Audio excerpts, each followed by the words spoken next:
તો આગળ સમાચારમાં વાત કરીએ તો અમદાવાદથી સમાચાર પ્રાપ્ત થયા છે તો અમદાવાદથી સમાચાર સામે આવ્યા હાટકેશ્વરમાં એએમસીની બેદરકારી સામે આવી છે।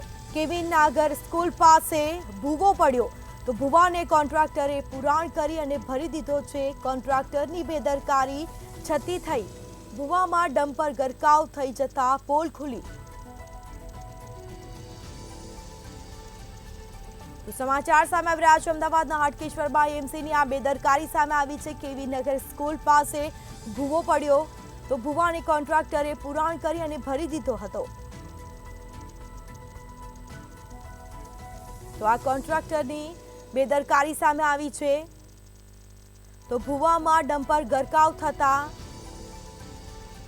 પોલ ખુલી અને જે બાદ કહી શકાય કે એએમસીની આ બેદરકારી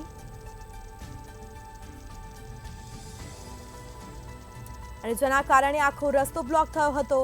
તો બીજી તરફ કહી શકાય કે કોન્ટ્રાક્ટરની આ બેદરકારી સામે આવી છે। ભૂવાને કોન્ટ્રાક્ટરે પુરાણ કરી અને ભરી દીધો।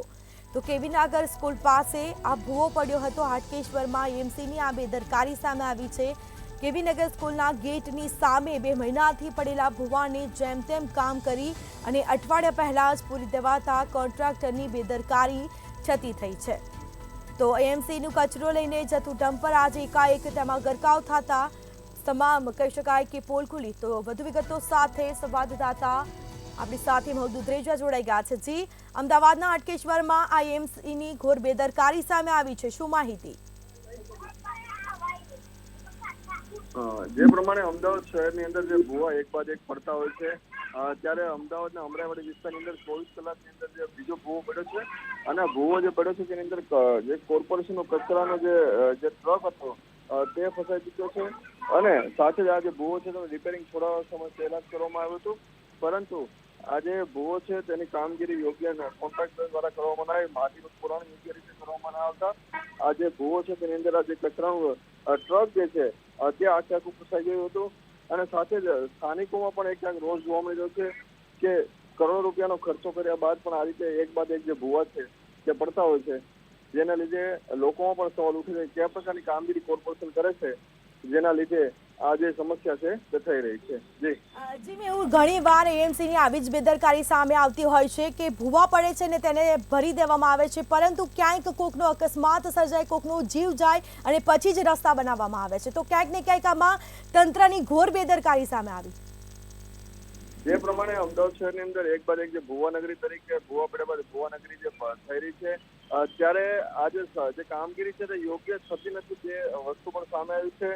કરોડો રૂપિયાનો ખર્ચો છે તે કરવામાં આવે છે, નાના ભૂવા હોય કે મોટા ભૂવા હોય તેની પાછળનો જે ખર્ચો છે તે દિવસે દિવસે વધી રહ્યો છે, પરંતુ કોર્પોરેશન છે તે કોઈ યોગ્ય કામગીરી નથી કરી રહ્યું। આ અગાઉ પણ ઘણી જગ્યાઓ પર અમદાવાદ શહેરની ઘણી બધી જગ્યાઓ પર વાહનો ભૂવાની અંદર ડાયરેક્ટ ખાબકતા હોય છે, પરંતુ હજુ સુધી કોઈ જાનહાની થઈ નથી, પરંતુ કોર્પોરેશન ઈચ્છી રહી છે કે કોઈ એવી જગ્યા પર જાનહાની થાય અને ત્યારબાદ જે કામગીરી કરશે તેવા સવાલો પણ જે છે અત્યારે લોકો ઉઠાવી રહ્યા છે। જી બિલકુલ, તમામ જાણકારી આપવા બદલ આપનો આભાર। તો આઈએમસીની બેદરકારી સામે આવી છે, કોકનો જીવ જાય પછી જ તંત્ર જાણે ઊંઘમાંથી જાગતું હોય તેવું લાગી રહ્યું છે। તો છેલ્લા 2 મહિનાથી ભૂવો પડ્યો હતો, માત્ર તેને પુરાણ કરવામાં આવ્યું છે અને કહી શકાય કે સ્કૂલની સામેનો ગેટ છે, એટલે સ્કૂલની આવતી જતી જે વાહનો હોય તેમાં જો કદાચ કોઈ અકસ્માત સર્જાય તો તેની માટે જવાબદાર કોણ રહેશે તે એક સવાલ ઉઠવા પામ્યો છે। તમામ રોડ રસ્તા કહી શકાય કે ભૂવા રાજ જોવા મળ્યું હોય, સ્માર્ટ સિટી અમદાવાદમાં તેવું જોવા મળી રહ્યું છે।